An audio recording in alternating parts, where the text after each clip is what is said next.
చంద్రబాబు హయాంలో intelligence chief గా పనిచేసిన వివాదాస్పద ఐపీఎస్ అధికారి ఏబీ వెంకటేశ్వరరావుకి సరిగ్గా పదవి విరమణ రోజున పోస్టింగ్ ఆర్డర్లు వచ్చాయి.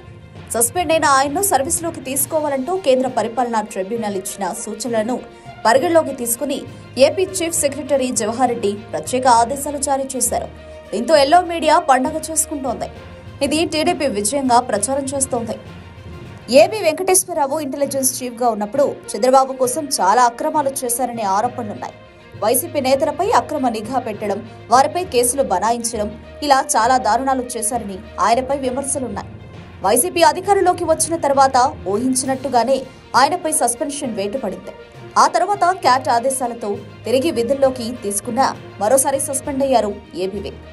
మళ్లీ కోర్టుల చుట్టూ తిరిగి ఎట్టకేలకు పదవి విరమణ రోజు సింగిల్ డే డ్యూటీ చేస్తున్నారు. ఉద్దేశపూర్వకంగానే సీఎస్ జవహర్ రెడ్డి ఆయన్ను విధులకు దూరం పెట్టారని ఎల్లో మీడియా ఇన్ని రోజులు కోడై కూసింది.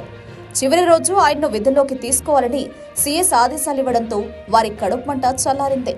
అవినీతి అధికారికి అక్రమాలకు పాల్పడ్డారని రుజువైన అధికారికి ఎల్లో మీడియా వంతపాడ్డం ఎంతవరకు కరెక్ట్ అని అంటున్నారు వైసీపీ నేతలు.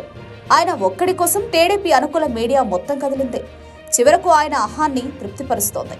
చంద్రబాబుకి సేవ చేసినందుకు ఆయన అనుకూల మీడియా ఉచిత ప్రచారంతో ఏబీవీ టాక్ ఆఫ్ ది ఏపీగా మారారు.